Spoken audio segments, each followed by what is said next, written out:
بیوی کو احترام دو، بچوں کو محبت دو، بچوں کے لیے، بیوی کے لیے، ماں باپ کے لیے ٹائم نکالو۔ یہ پرسوں وہاں ڈربن میں ایک دو تاجروں سے ملاقات ہوئی تو مجھے پتہ چلا کہ وہ اتوار کو بھی چھٹی نہیں کرتے۔ میں نے کہا تم تو ایک گدھے کی طرح ہو جو سارا دن بس کام کام کام کام، نہ تو بچوں کا، نہ تو بیوی کا، نہ تو ماں باپ کا، نہ تو اپنے آپ کا، تیرے پیسوں کا کیا فائدہ، کیا کرے گا ان کو؟ ٹائم نکالو بچوں کے لیے، ماں باپ کے لیے، بیوی کے لیے، آپس میں محبت سے رہو۔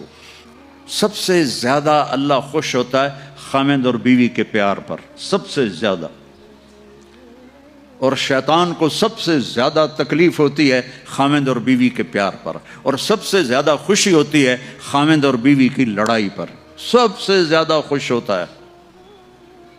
روزانہ شیطان اپنی اسمبلی بلاتا ہے، اسمبلی میں پوری رپورٹ پیش کی جاتی ہے، کیا کیا؟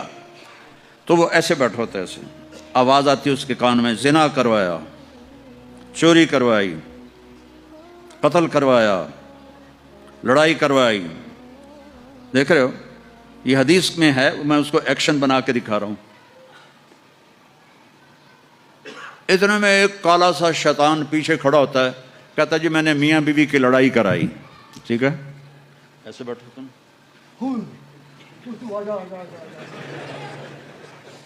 اور اس کو ایسے گلے لگاتا ہے، وہ کہتا ہے کتے وہ کم تھا اے کر کے آیا، شرابی کی شراب اس کی ذات تک ہے، زانی کا زنا اس کی ذات تک ہے۔ خامند اور بیوی کی لڑائی نسلوں کو برباد کر دیتی، خاندان برباد ہو جاتا۔ تو اپنی بیویوں کے لیے وقت نکالو، اپنے ماں باپ کے لیے وقت نکالو اگر آپ کے ساتھ رہتے ہیں، بچوں کے لیے وقت نکالو، چونکہ آپ اسلامی ملک میں نہیں رہ رہے۔ اگر آپ اپنے بچوں کو ٹائم نہیں دیں گے تو یہ ضائع ہو جائیں گے۔ اسلامی ملک میں کوئی بچہ ضائع ہوتا ہے تو وہ کافر نہیں ہوتا ہے، بدمعاش ہو جاتا ہے، نشئی ہو جاتا ہے، برا ہو جاتا ہے، لیکن اسلام نہیں چھوڑتا۔ یہاں اسلام چھوڑ رہے ہیں، برباد ہو گئی نسل۔ میں تو پورا یورپ امریکہ پھر پھر کے آنسوؤں سے روتا ہوں کہ جن لوگوں نے اپنے بچوں کو ٹائم نہیں دیا، اپنی بیویوں کو ٹائم نہیں دیا، اور صرف اپنا کاروبار، جاب، ڈبل جاب، ان کے بچے دہری ہو گئے، عیسائی ہو گئے، کفر میں چلے گئے۔ تو اپنے بچوں کے لیے وقت نکالو، اپنے آپ کے لیے وقت نکالو۔ چھٹی کو چھٹی کے طور پہ مناؤ، اپنے موبائل آف کر دو چھٹی کے دن، نہ کسی کا سنو نہ کسی کو کرو۔ اور خاص طور پر جب آپ گھر میں بیٹھتے ہو بچوں کے ساتھ، بیوی کے ساتھ، تو اس وقت اس کو مت آن کرو، یہ محبتوں کو توڑ دینے والی چیز ہے۔ میں اپنی بیوی سے بات کر رہا ہوں، مثال دے رہا ہوں، آگے اس کا فون کرتا ٹرن، کہتے میں یہ تھوڑی کال لے لوں، اچھا بھائی لے لو، لیکن میں اندر سے بجھ گیا۔ بیوی مجھ سے بات کر رہی ہو، میرے فون نے کیا ٹرن، میں نے کہا میں ذرا گل سن لوں، وہ اندر سے مٹ گئی۔ اور یہ چھوٹے بچوں کے ساتھ بڑی زیادتی کرتی ہیں مائیں، ڈرامہ دیکھ رہی ہیں، بیٹا آتا ہے اماں مام، کہتے ہیں ہاں بولو، نظر یہاں سے نہیں ہٹی، نظر ڈرامے پر ہی ہے، ہاں بولو مام مجھے چاہیے، بعد میں آنا، نہیں مجھے ابھی چاہیے، کہہ رہی ہوں نا بعد میں آنا، نہیں مجھے ابھی چاہیے، دھڑاؤ جاؤ لو کے پٹھے۔ بچوں کو تباہ کر دیا۔ جتنا وقت، میں یہ نہیں کہہ رہا ہوں کہ سارا دن تم فون بند کرو یا سارا وقت گھر میں فون بند کرو، جب اپنے بچوں کے ساتھ وقت نکالو بیٹھنے کے لیے، بیوی کے ساتھ، ماں باپ کے ساتھ، اس وقت اس کو بند کر دو۔ یہ تو ٹوائلٹ میں بھی سودے کرتے ہیں، جو کام کرنے گئے تھے وہ بیچ میں رہ جاتا ہے، اور اٹھا لو، بیچ دو، لے لو، دے لو۔ ان تاجروں کا یہ حال ہے، ان کی کیا لائف ہے، روٹی کھاتے ہوئے بھی سودے کر رہے ہوتے ہیں۔ ایک پاکستان کے بہت بڑے تاجر، ہم کھانے پر اکٹھے تھے، اس کی گھنٹی بجی، اس نے کان سے فون لگایا اور آدھا گھنٹہ وہ کھانا بھی کھاتا رہا اور فون بھی سنتا رہا۔ میں کہا تم سے تو ہم بڑے اچھے ہیں کہ تمہارے اس پیسے کا تمہیں کیا فائدہ جو تمہیں روٹی بھی نہیں کھانے دیتا۔ تو مطلب اعتدال سے چلو، درمیانی چال چلو، ایسے پاگل نہ بن جاؤ اس کے پیچھے کہ نہ بچوں کا ہوش رہے، نہ اپنا ہوش رہے، نہ بیوی کا ہوش رہے، نہ ماں باپ کا ہوش رہے۔ اگر آپ مالدار ہیں زکوٰۃ دیں، یہاں بھی غریب لوگ ہیں، زکوٰۃ دیں، اور صدقات ان غریبوں کو، غیر مسلموں کو دیں۔ اللہ تعالیٰ غیر مسلم کی بھی سنتا ہے اور مسلم کی بھی سنتا ہے، سب کی سنتا ہے۔ کسی بھی دکھی کی تمہیں دعا لگ گئی، چاہے وہ غیر مسلم بھی ہے نا، اللہ کے عرش کو ہلا دے گی۔ تو سخی بنو، اللہ کو سخاوت پسند ہے، بخل پسند نہیں ہے، اللہ کو سخاوت پسند ہے۔ زکوٰۃ دینے والا نہ سخی ہوتا ہے نہ بخیل ہوتا ہے، نہ سخی ہوتا ہے نہ بخیل ہوتا ہے، وہ درمیان میں ہوتا ہے۔ جیسے ہماری جینڈر ایک ہوتی ہے نا، درمیان والی نسل ایک ہوتی ہے نا، ایک مرد ہے ایک عورت ہے، ایک درمیان میں، اس کو آپ کیا کہتے ہیں؟ خواجہ سرا، خسرا، اور کیا کہتے ہیں؟ جینڈر۔ وہ کوئی شرم کی بات ہے؟ صحیح زور کیا کہتے ہیں؟ وہ تم اتنے انگریزی والے بیٹھے، تمہیں پتہ کوئی نہیں؟ سمجھ تو گئے ہو نا میں کیا کہہ رہا ہوں؟ اچھا اب ایک کہانی سنو۔ جب وہ زکوٰۃ سے اوپر دیتا ہے تو پھر وہ سخی بنتا ہے۔ خسرو پرویز جس نے ہمارے نبی کا خط پھاڑ دیا تھا، ایران کا بادشاہ، اس کے پاس ایک مچھلی والا مچھلی لے کر آیا، اس کو بڑی پسند آئی، انہوں نے کہا 4000 دینار دے دو۔ 4000 دینار کئی کروڑ روپیہ بنتا ہے۔ تو اس کی بیگم شیریں ساتھ بیٹھی تھی، اس نے اس کے کان میں کہا یہ کیا کیا ہے؟ ایک مچھلی پہ 4000 دینار، خزانہ خالی کرو گے؟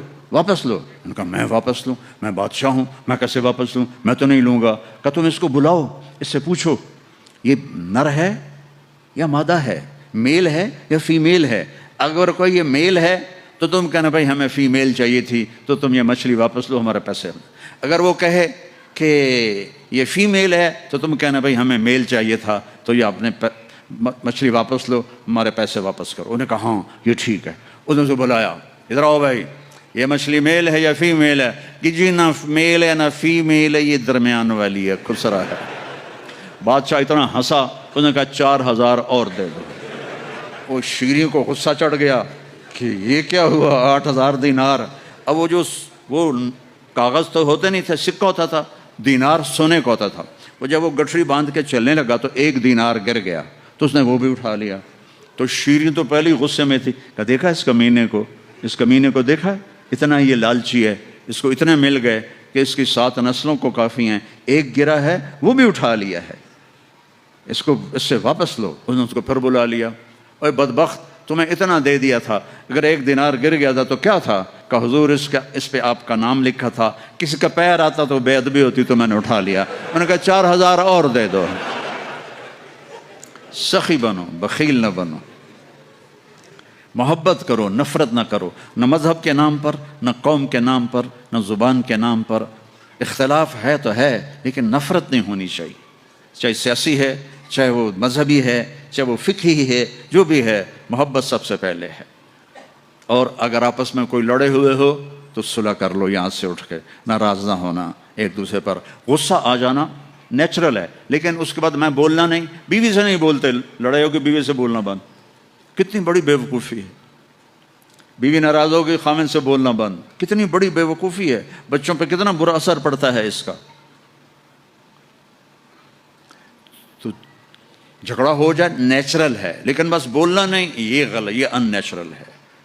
ملو، بولو، محبت رکھو۔ کیا کرو گے؟ نفرت لے کر مر گئے تو کیا کرو گے؟ تو اللہ کو راضی کرنے کے لیے میرے عزیزوں، میرے بھائیوں، میری آپ سب سے گزارش ہے کہ ہم اپنے رب کی مان کے چلیں۔ اور جتنا مجمع ماشاءاللہ سب مجھے اکثر نوجوان نظر آ رہے ہیں، ایک وعدہ ہم سب اللہ سے کرتے ہیں کہ ہم توبہ کریں اللہ کی بارگاہ میں۔ اور توبہ ایسا عمل ہے کہ بعض اوقات نیکی سے اللہ اتنا خوش نہیں ہوتا جتنا اپنے بندے کی توبہ سے خوش ہوتا ہے۔ اور اللہ ایسا، میں کیا کہوں، کیسے کہوں، واحد بادشاہ ہے جو معاف کرنے پہ خوش ہوتا ہے۔ اور جتنی دفعہ توبہ ٹوٹ جائے، توبہ کرو گے تو وہ خوش ہوگا۔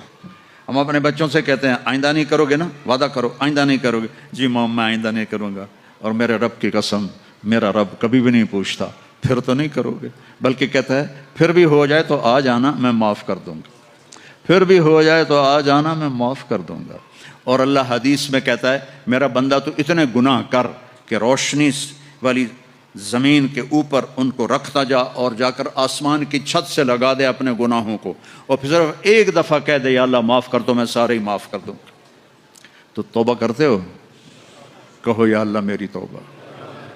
آواز نہیں آئی، پھر کہو، پھر ایک دفعہ کہو، اللہ کی قسم، اللہ کی قسم، اللہ کی قسم، جس نے دل سے کہا ہے وہ پاک ہو گیا، وہ صاف ہو گیا، اس کے سارے چھوٹے بڑے سب گناہ معاف ہو گئے۔ اتنا آسان ہے اللہ کو راضی کرنا۔